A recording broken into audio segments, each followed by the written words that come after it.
Imagine a future where robots patrol the streets, not to enforce the law, but to ensure every citizen, regardless of ability, can navigate their city with ease. This is no longer science fiction. It's happening right now in Irvine, a Southern California city known for its pristine neighborhoods and bustling office parks. But here's where it gets controversial. Are these robots a leap forward in accessibility, or just another example of technology replacing human jobs? Let's dive in. In a bold move to enhance compliance with the Americans with Disabilities Act, ADA, Irvine has deployed a fleet of robots equipped with shiny visors and tank-like treads. These machines, crafted by Oregon-based DAXBot, are not here to take over. They're here to assess. Their mission? To scrutinize over 9,000 curb ramps and 950 miles of sidewalks, sending real-time data to city officials.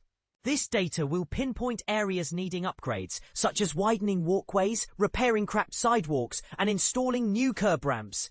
It's a game changer for accessibility, but it also raises questions about the role of human inspectors in this high-tech era.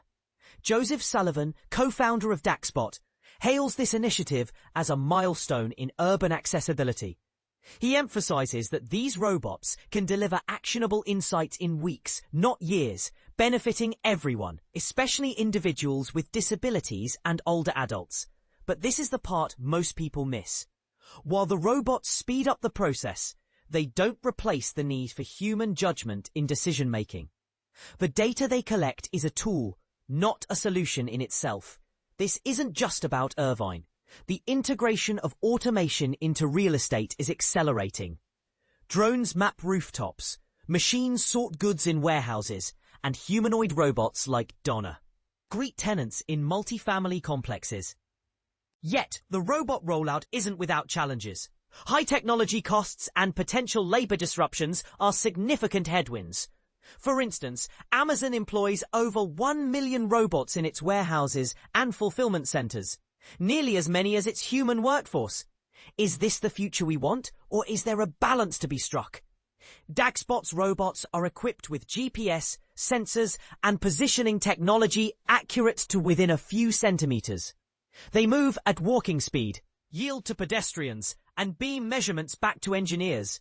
This precision is invaluable. But he also begs the question, are we sacrificing the human touch for efficiency? Irvine's detailed accessibility map could pressure property owners to comply with ADA standards. But it also highlights the growing divide between tech-driven solutions and traditional methods. Beyond Irvine, DAXBot has expanded its reach. Its robots recently mapped sidewalks at the University of Texas campuses in Austin and El Paso, identifying problem areas in need of repair. While cities like Irvine are legally required to conduct ADA self-checks, California's strict accessibility standards go beyond federal requirements. Robots don't change the rules, but they make the process faster and more precise.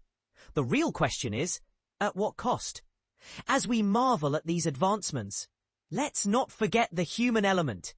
Automation can enhance efficiency, but it should complement, not replace, human expertise. What do you think? Are robots the future of accessibility? Or do they pose a threat to traditional jobs? Share your thoughts in the comments below.